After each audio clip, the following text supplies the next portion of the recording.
Mapagpalang araw sa ating lahat mga kaibigan at mga kababayan. May ipaparinig ako sa inyo at magko-comment lang tayo dito. Pakinggan natin, hindi ko na ipapakita sa inyo, paparinig ko na lang. Diyos, kaya niya sinabing iglesia ng Diyos kasi yun nga ang pangalan ng may-ari. Yun ang nakasulat sa Biblia. Eh baka sasabihin mo sa akin, ang pangalan ng Diyos si Jehovah, ang pangalan ng Diyos si Yahweh. Sarili mo lang yan, wala nakasulat na gano'n.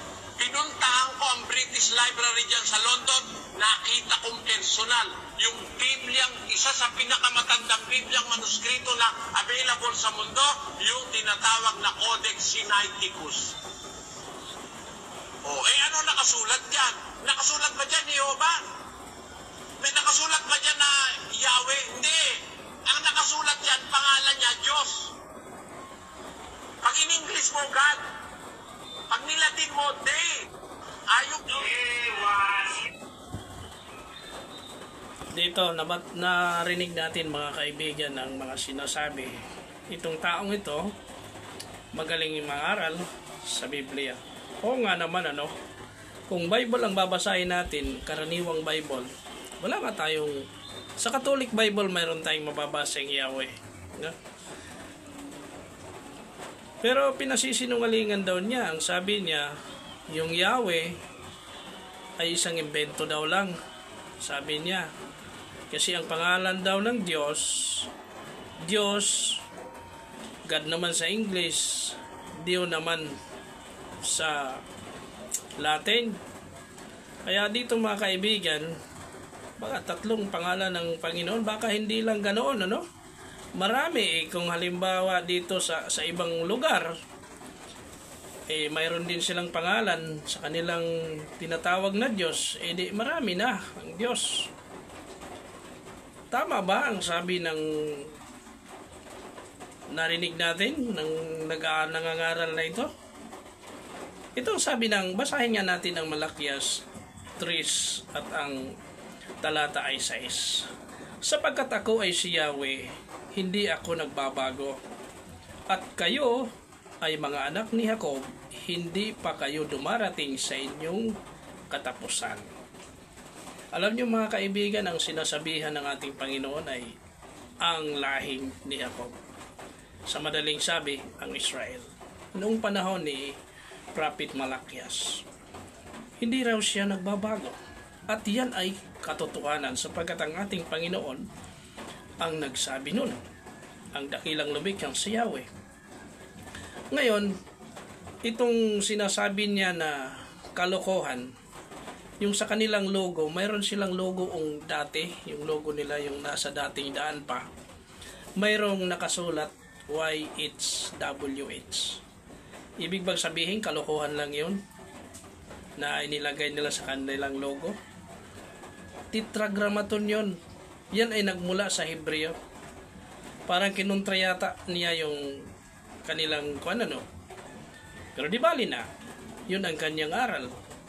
Alam nyo mga kaibigan at mga kababayan, dapat tayo ay mag-aral sa ating sarili.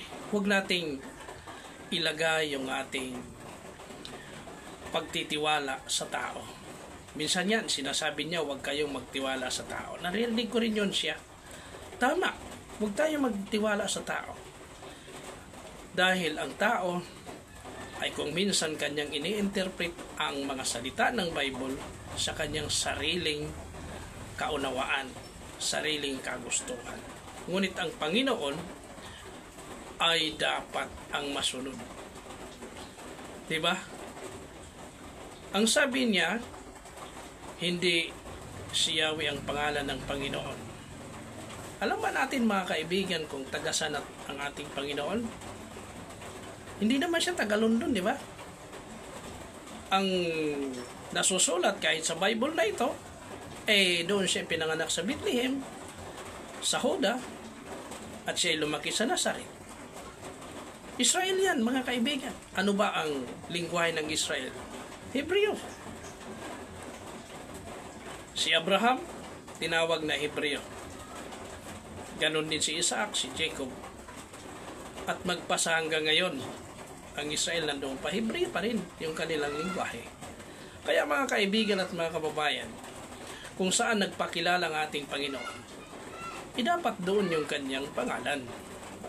Sa mga tao, doon yung sundin natin sa mga taong kanyang tiwalaan ng magandang balita o ng mga kautusan. Hindi doon sa tao kung saan galing. Si Moses, hindi naman siya taga-Londo. Saan ba siya?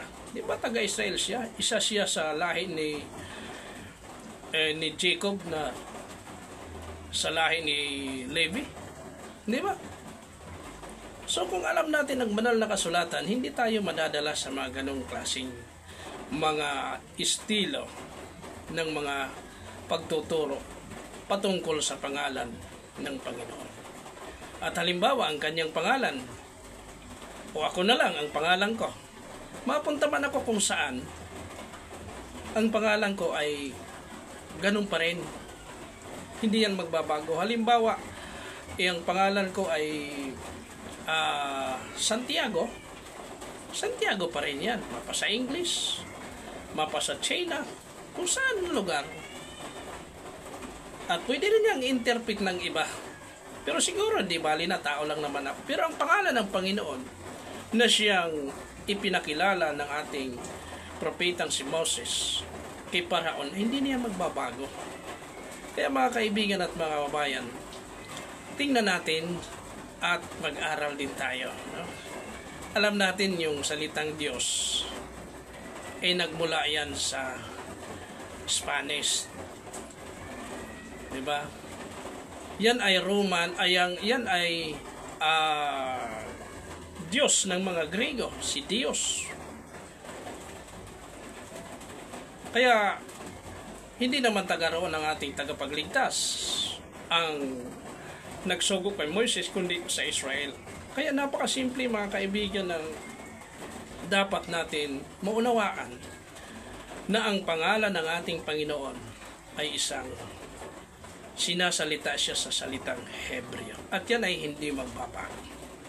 Alam niyo ang sabi ng ating Panginoong Yeshua Messiah sa John 4 verse 22? Basahin niya natin. Sinasamba ninyo ang hindi ninyo nakikilala kung ano. Sino ang may sabi niyan? Ang Panginoong Yeshua mismo. Nalalaman namin kung ano ang aming sinasamba sapagkat ang kaligtasan ay nanggagaling sa mga Hudyo. At ang Hudyong yun ay siya, ang ating Panginoong Yeshua Messiah. Wala tayong kaligtasan pag sa lundo natin kinuha yung pangalan ng ating Panginoon o kung saan kinuha natin. Mayroon lang tayong kaligtasan kung sa mga Hudyo tayo maniniwala kasama yung kanyang pangalan. Kaya mga kaibigan at mga kababayan, madaling mag-aral ngayon, madaling mag-search ngayon, maalaman natin ang katotohanan. Huwag tayong padadala sa mga galing, sa mga pinag-aaralan, kasi ang kaligtasan hindi yan nakukuha sa mga galing, sa sariling kaalaman, kundi sa salita ng ating dakilang lumikhang si Yahweh at ang kanyang anak na kanyang sinugo, Yeshua Messiah. Doon tayo magkakaroon ng kaligtasan. Ano ang sabi? Walang ibang pangalan na ibinigay sa silong ng langit na sukat ikaligtas ng mga tao. Hindi sinabing mga Hudyo lamang o mga Grego lamang. Hindi. Lahat ng tao.